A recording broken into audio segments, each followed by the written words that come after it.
দুনিয়াতে যত সফলতা অর্জন করুক না কেন মানুষ, এটা চূড়ান্ত সফলতা নয়, সাময়িক সফলতা। কিয়ামতের দিন যে ব্যক্তিকে জাহান্নাম থেকে দূরে সরিয়ে দেওয়া হবে, ওয়া উদখিলাল জান্নাহ, আর জান্নাতে প্রবেশ করায় দেওয়া হবে, বলা হবে যাও তোমার জান্নাতে এন্ট্রান্সের প্রবেশের অনুমতি দেওয়া হলো, ফাকাদ ফাজ, এই ব্যক্তি সবচেয়ে সফল হয়ে গেল। এই হলো সফলতা। এই সফলতার পরে আর কোনো ব্যর্থতার গ্লানি, ব্যর্থতার কোনো আশঙ্কা তাকে তাড়া করবে না। যে ব্যক্তি একবার প্রবেশ করবে জান্নাতে, আর সেখান থেকে সেই নেয়ামত তার কাছ থেকে কখনো ছিনিয়ে নেওয়া হবে না। আল্লাহ তাআলা আমাদের সবাইকে জান্নাতের অধিবাসী হওয়ার তৌফিক দান করুন।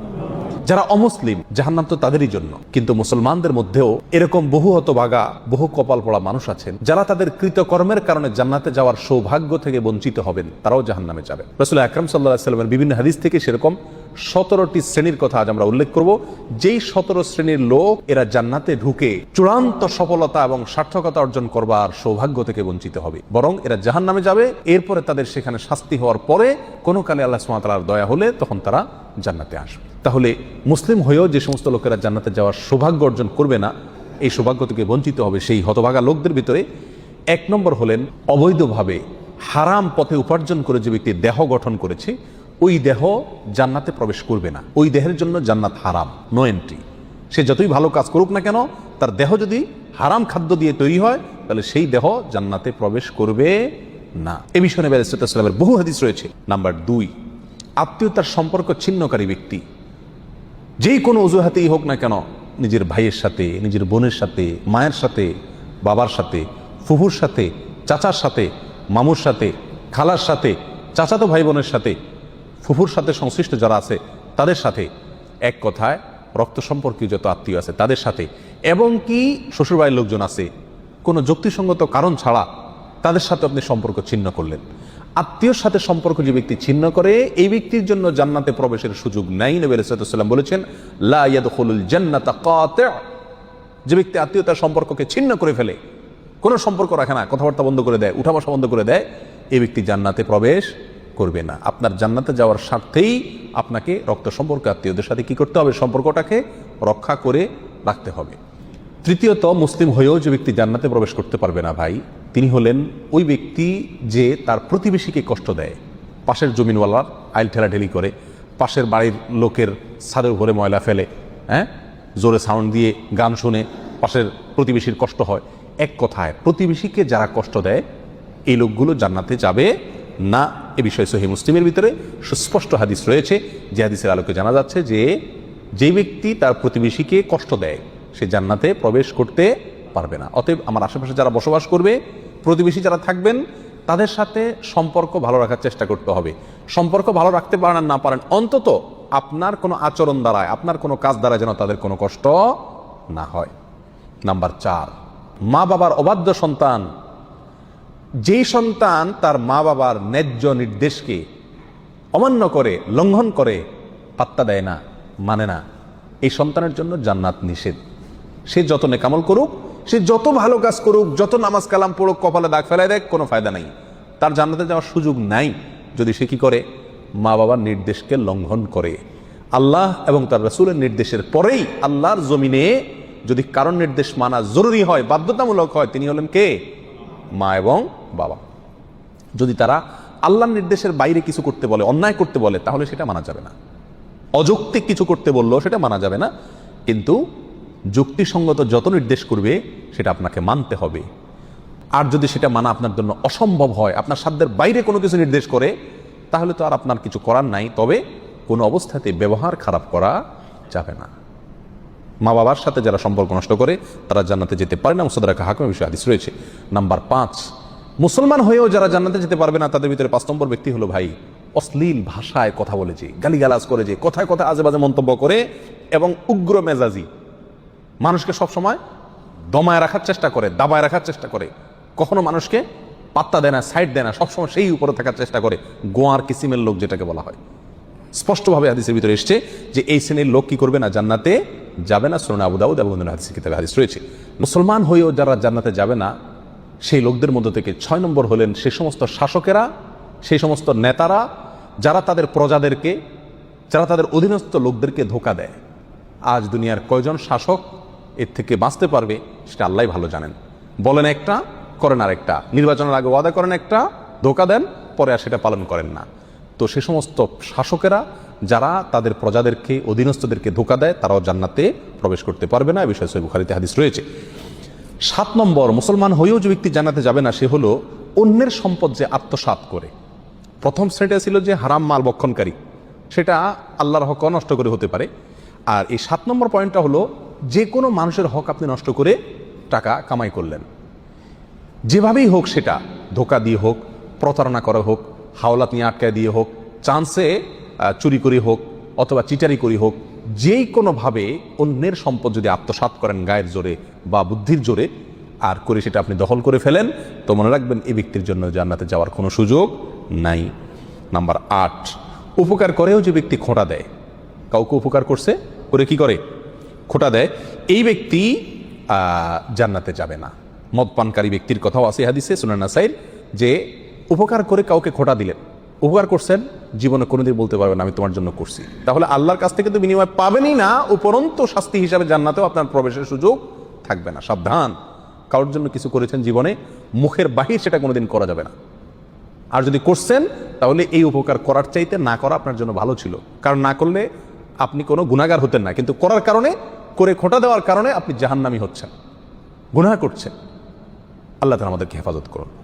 নাম্বার 9, চগলখোর ব্যক্তি। ভাই, চগলখোর যে ব্যক্তি এর কথা ওর কাছে লাগায়, ওর কথা এর কাছে লাগায়, সবার কাছে ভালো থাকার চেষ্টা করে, মুনাফিক কিসিমের লোক, এরা সমাজের সমস্ত ঝগড়া ফাসাদ লাগানোর ক্ষেত্রে মূল ভূমিকা রাখে। আল্লাহ মাফ করুন, এই চরিত্র আমাদের অনেকের ভেতরেই কম বেশ আছে।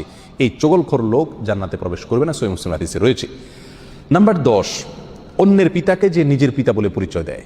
অনেক পালক পুত্র আছে নিজের জন্মদাতা বাবাকে বাবা হিসাবে পরিচয় দেয় না, যে লালন পালন করে তাকে বাবা হিসাবে পরিচয় দেয়। তো অন্যের পিতাকে যদি নিজের পিতা হিসাবে পরিচয় দেয়, এই ব্যক্তিও জান্নাতে প্রবেশ করবে না, এবং সহিহ বুখারীতে হাদিস রয়েছে, যদিও সে কি হয়, মুসলমান হয়। নাম্বার 11, অহংকারকারী, গর্বকারী যে ব্যক্তি খুব অহংকার করে, দাম্ভিকতা দেখায়, অহমিকা দেখায়, প্রদর্শন করে, অথবা মনে মনে নিজেকে খুব বড় মনে করে, এই কপাল পড়া যত ভালো মানুষই হোক, সে মুসলমান হয়েও কি করতে পারবে না, জান্নাতে যেতে পারবে না। নবী আলাইহিস সালাম বলেছেন, লা ইয়াদখুলুল জান্নাতা মান কানা ফি কলবিহি মিসকালু যাররাতিন মিন কিবর, যার অন্তরে বিন্দু পরিমাণে, সরিষার দানা পরিমাণে বা অনুপরিমাণে অহংকার আছে, এই ব্যক্তি জান্নাতে প্রবেশ করবে না। বিনয়ী মানুষেরা জান্নাতে যাবে, বিনয়ী, যারা নিজেকে ছোট মনে করে, সবসময় অন্যকে বড় মনে করে, নিজের দোষের কথা আগে দেখে, নরম থাকে, অহংকার করে না, এই লোকগুলো জান্নাতি। আর যারা অহংকার করে এই লোকগুলো জাহান্নামী। আল্লাহ তাআলা আমাদেরকে হেফাজত রাখুন। 12 নম্বর, যে ব্যক্তি মুসলিম হয়েও জান্নাতে যাবে না, জান্নাতে যাওয়ার সুযোগ থেকে বঞ্চিত হবে, আর সে ব্যক্তি হলো ওই ব্যক্তি যে ব্যক্তি রাসূলুল্লাহ সাল্লাল্লাহু আলাইহি সাল্লামের নাফরমান। রাসূলুল্লাহ সাল্লাল্লাহু আলাইহি সাল্লামের নির্দেশ জানার পরেও সেটাকে কি করে না, কেয়ার করে না। বাপদাদার নির্দেশকে অগ্রাধিকার দেয়, 14 গোষ্ঠী কি করে আসছে সেটাকে অগ্রাধিকার দেয়, পীর সাহেব কি বলছেন সেটাকে অগ্রাধিকার দেয়, যদি রাসূল সাল্লাল্লাহু আলাইহি সাল্লামের কথার বিপরীত হয়, এরকম যদি হয় তাহলে সে ব্যক্তি জান্নাতে প্রবেশ করবে না। নবী আলাইহিস সালাম বলেছেন, কুল্লু উম্মতি ইয়াদখুলুনাল জান্নাতা ইল্লা মান আবা, আমার উম্মতের প্রত্যেক সদস্য সবাই জান্নাতে যাবে, শুধু যে অস্বীকার করলো সে জান্নাতে যেতে পারবে না। সাহাবায়ে কেরাম প্রশ্ন করলেন, ওমাই আবা ইয়া রাসূলুল্লাহ, হে আল্লাহর রাসূল, অস্বীকার করছে কে? তিনি বলেছেন, মান আতাআনি দাখালাল জান্নাহ ওয়া মান আসানি ফাকাদ আবা, যে ব্যক্তি আমার হুকুমকে, আমার নির্দেশকে মান্য করেছে, মেনে চলেছে, সে জান্নাতে যাবে। আর যে আমার নির্দেশকে মান্য করে নাই, সে অস্বীকার করলো, আর যে অস্বীকার করলো সে জাহান্নামে যাবে, সে জান্নাতে যাবে না। নাম্বার 13, মুসলিম হয়েও যে ব্যক্তি জান্নাতে যাবে না, সে ব্যক্তি হলো ওই মহিলা, যে মহিলা অকারণে স্বামীর কাছ থেকে তালাক চায় কথায় কথায়। আমাদের মা বোনদের ভিতরে অনেকের ভিতরে এই চরিত্র আছে, এই দোষ আছে, কথায় কথায় স্বামীর কাছ থেকে তালাক চায়। এর আগে এক আলোচনায় বলেছিলাম, ইবলিস শয়তানের কাছে সবচেয়ে প্রিয় কাজ, যেই কাজে ইবলিস শয়তান সবচেয়ে বেশি খুশি হয়, সেটা হলো একটি দাম্পত্য জীবনে যখন বিচ্ছিন্নতা এসে যায়, স্বামী স্ত্রীর ভিতরে যখন বিচ্ছেদ ঘটে যায়, তখন শয়তান সবচেয়ে বেশি খুশি হয়। একজন মানুষ হত্যা করলে, একজন মানুষ মদ পান করলে, একজন মানুষ চুরি করলেও শয়তান এত খুশি হয় না যত খুশি হয় পারিবারিক জীবনে বিচ্ছিন্নতা ঘটে গেলে। এই জন্য এই বিচ্ছিন্নতা চাওয়া, তালাক চাওয়া, এটাও দোষের বিষয়। কোনো মহিলা যদি রাগের কারণে তালাক চায় স্বামীর কাছে কথায় কথায়, তাহলে এরাও জান্নাতে প্রবেশ করবে না।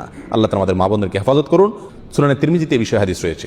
নাম্বার 14, মুসলিম হয়েও যারা জান্নাতে যাবে না, তারা হলো দুনিয়ার উদ্দেশ্যে যারা ইলম অর্জন করে। দুনিয়ার উদ্দেশ্যে কি করে? ইলম অর্জন করে, কোরআন হাদিস শিখে পয়সা কামাই করার জন্য, চাকরি করার জন্য, বা এটা বিক্রি করে খাওয়ার জন্য। এই ধান্দা যদি ইলম অর্জন করে, তাহলে সে ব্যক্তিও জান্নাতে প্রবেশ করবে না। যদি কেউ দুনিয়াতে এলেম শিখে কিসের জন্য? দুনিয়ার কোনো ধান্দা, দুনিয়ার কোনো উদ্দেশ্যে, মানুষের কাছে বড় সাজবে, হ্যাঁ, মানুষের কাছে মর্যাদা পাবে, সম্মান পাবে, মৌলানা সাহেব হবে, মুফতি সাহেব হবে, বক্তা সাহেব হবে, টাকা পয়সা কামাবে, দাওয়াত টাওয়াত খাবে, এই ধান্দায় যদি কোনো মৌলবী হয়, কোনো মানুষের এলেম শিখে, তাহলে সে ব্যক্তিও জান্নাতে যেতে পারবে না। আল্লাহ তাআলা আমাদেরকে হেফাজত করুন। নাম্বার 15, যে ব্যক্তি মাথায় কালো কলব ব্যবহার করে, চুলের মধ্যে, দাড়ির মধ্যে পিওর কালো কলব, যেখানে কোনো প্রকার মেহেদি টেদির মিক্সও নেই, একবারে পিওর কালো কলব ব্যবহার করে, এই ব্যক্তিও জান্নাতে যাবে না। সূরা নাসে হাদিস রয়েছে। নাম্বার 16, রিয়াকারী ব্যক্তি, যে ব্যক্তি আমল করে, ভালো কাজ করে মানুষকে দেখানোর জন্য। বিশেষ করে আজ প্রিয় ভাইরা, অর্থনৈতিক যত ইবাদত আছে এগুলোর ভেতরে উদ্দেশ্যের অসাধুতা প্রচণ্ড পরিমাণে থাকে। আমরা এগুলো করি, অথচ ধান্দা থাকে মানুষ আমাকে বাহবা দিবে, হ্যাঁ, আমাকে দানবীর বলবে, বা সবাই জানবে যে আমি দান টান করি, সবার কাছে আমি এটা ভালো সাজবো, এই একটা মানসিকতা কাজ করে। এটাকে রিয়া বলা হয়, লৌকিকতা বলা হয়। আপনি কোনো নেকামল, কোনো ভালো কাজ, সেটা অর্থনৈতিক হোক আর শারীরিক ভালো কাজ হোক, এটা করে যদি মানুষকে দেখানোর উদ্দেশ্যে করে থাকেন, তাহলে সেই আমলটি নেকামল হয়ে আপনার জন্য জান্নাতে যাওয়ার কারণ হওয়া তো দূরের কথা, এটি বরং আপনাকে জাহান্নামে নিয়ে যাবে। এটা শিরকে আসগর। নবী আলাইহিস সালাম বলেছেন, আখেরি জামানায়, শেষ যুগে, কিয়ামতের আগে দাজ্জালের যে আতঙ্ক হবে, যে আতঙ্কে তার ভেলকিতে অনেক মুসলমান অমুসলমান হয়ে যাবে, ঈমান হারা হয়ে যাবে। সে আল্লাহ দাবি করবে এবং অনেক কুদরত দেখাবে তার, দেখে অনেকে ভেলকিতে পড়ে যাবে। সেই সময়ে তোমাদের জন্য ঈমানের উপরে টিকে থাকা যত কঠিন হবে, সেই সিচুয়েশনে তোমরা যে বিপদে পড়বে, সেটাকে আমি যতটা ভয় পাই, তার চাইতে বেশি ভয় পাই তোমাদের জন্য এই শিরকে আসগরকে। অর্থাৎ এমন এক সময় আসবে যখন যত আমল করবে মানুষ, সবগুলোই মানুষকে দেখানোর জন্য করবে, আল্লাহকে খুশি করার জন্য কোনো আমল খুঁজে পাওয়া কঠিন হয়ে যাবে। এই সেই রিয়া, লৌকিকতা, মানুষকে দেখানো, মানুষের কাছে বাহবা কুড়ানো, মানুষের কাছে সুনাম অর্জন করার জন্য যদি যে কোনো ভালো কাজ করা হয়, তাহলে এই ব্যক্তি জান্নাতে প্রবেশ করবে না। সহিহ বুখারী, সহিহ মুসলিমে বিষয় হাদিস রয়েছে। নাম্বার 17, ওয়ারিশকে বঞ্চিতকারী ব্যক্তি, যে ব্যক্তি তার পরিত্যক্ত সম্পত্তি থেকে তার কোনো ওয়ারিশকে কি করে? মাহরুম করে, এই ব্যক্তি জান্নাতে যাবে না। সূরা ইবনে মাজাতে এই বিষয় হাদিস রয়েছে। সম্মানিত ভাইয়েরা, কোনো ওয়ারিশ, আপনার কোনো সন্তান, আপনার কোনো ওয়ারিশ, সে যদি অন্যায় করে, আপনাকে শরীয়ত অধিকার দেয় নাই এটা বলে যাওয়ার যে আমি মরার পরে তাকে আমার কোনো সম্পত্তির ভাগ দিবা না। বহু মা বাপ এই কাজটি করেন, অনেক অভিভাবকরা এই কাজটি করেন, বলে যান মৃত্যুর আগে আমি মারা যাওয়ার পরে সে আমার লাশের কাছে আসবে না, আমার জানাজা পড়তে আসবে না, সে এগুলোর চেয়ে বড় কথা হলো সে আমার সম্পত্তিতে কোনো ভাগ পাবে না, সেজন্য ভিটাতে না আসে। মনে রাখতে হবে, আপনার ঘরে জন্ম নেওয়ার কারণেই আল্লাহ সুবহানাহু ওয়া তাআলা অধিকার দিয়েছেন আপনার সম্পত্তিতে তার হক আপনার মৃত্যুর পরে সে পাবে। সে যদি মন্দ হয় তার হিসাব আল্লাহ নেবেন, কিন্তু আপনি তাকে প্রত্যেকটা সম্পত্তি থেকে বঞ্চিত করার অধিকার আপনাকে ইসলাম দেয় নাই। কোনো সন্তানকে তেজ্য পুত্র করা এই জন্য শরীয়তের কাছে গ্রাহ্য বিষয় নয়। প্রচলিত আইনে হতে পারে তেজ্য পুত্র, আমি জানি না, কিন্তু ইসলামের দৃষ্টিতে তেজ্য পুত্র করার কোনো সুযোগ নাই। হ্যাঁ, অমুসলিম হলে সে সম্পত্তি পাবে না, সেটা ভিন্ন বিষয়, কিন্তু যতক্ষণ পর্যন্ত মুসলিম থাকবে ততক্ষণ পর্যন্ত প্রত্যেকটা সম্পত্তি তাকে কি করা যাবে না? বঞ্চিত করা যাবে না। যদি কেউ করে তাহলে সে কি হবে না? জান্নাতে প্রবেশ করতে পারবে না।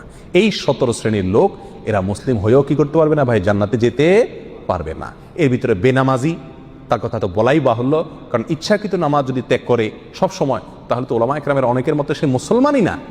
আমরা এখানে বলেছি যে মুসলমান 5 ওয়াক্ত নামাজ কালাম পড়ে এরপরেও জাহান্নামে যাবে যারা, তারা হলো 17 শ্রেণীর লোক। আমরা এক নজরে আবারও বলে দিচ্ছি, হারাম খাদ্য যে গ্রহণ করে, 1, 2 আত্মীয়তার সম্পর্ক ছিন্ন করে যে, নাম্বার 3 প্রতিবেশীকে যে কষ্ট দেয়, নাম্বার 4 মা বাবার অবাধ্য সন্তান, মা বাবার কথা শোনে না সে, নাম্বার 5 উগ্র মেজাজি, পেড়া, গোয়ার, সবাইকে দমায় রাখে, এই টাইপের লোক। নাম্বার 6 অধীনস্থদেরকে, প্রজাদেরকে, যে সমস্ত শাসকেরা, যে সমস্ত রাজারা, যে সমস্ত রাষ্ট্রপ্রধানেরা, সরকার প্রধানেরা বা যে যে লেভেলে আছে সে তার প্রজাদেরকে ধোঁকা দেয় যে তারা। নাম্বার 7 অন্যের সম্পদকে অন্যায়ভাবে আত্মসাৎকারী ব্যক্তি। নাম্বার 8 উপকার করে কারোর খোঁটা দেয় যে ব্যক্তি, সে জান্নাতে যাবে না। নাম্বার 9 চগলখোর ব্যক্তি জান্নাতে যাবে না, মানুষের পিছনে কথা লাগায় বেড়ায় একজনের আরেকজনের কাছে। নাম্বার 10 অন্যকে নিজের পিতা হিসাবে, নিজের বাবাকে না বলে পরিচয় না দিয়ে অন্যকে নিজের বাবা হিসাবে, পিতা হিসাবে পরিচয় দেয় যে ব্যক্তি, সে। নাম্বার 11 গর্ব এবং অহংকার করে যে ব্যক্তি, যার মনের ভিতরে অহংকার আছে, সেই জান্নাতে প্রবেশ করবে না। নাম্বার 12 রাসূলুল্লাহ সাল্লাল্লাহু আলাইহি সাল্লামকে যে ব্যক্তি ফলো করে না, তার নির্দেশকে মান্য করে না, সে ব্যক্তি। নাম্বার 13 অকারণে তালাক কামনা করে, তালাক চায় যে মহিলা, সেই মহিলা। নাম্বার 14 দুনিয়াবী উদ্দেশ্যে যারা এলেম শিখে, কোরআন হাদিস শিখে, এলেম অর্জন করে, আলেম হয় দুনিয়াবী উদ্দেশ্যে, দুনিয়ার কোনো ধান্দায়, আল্লাহকে খুশি করা ছাড়া অন্য কোনো ধান্দায়, তারা। নাম্বার 15 চুলে বা দাড়িতে কোনো জায়গায় কালো কলব, পিওর কালো কলব ব্যবহার করে যারা, তারা।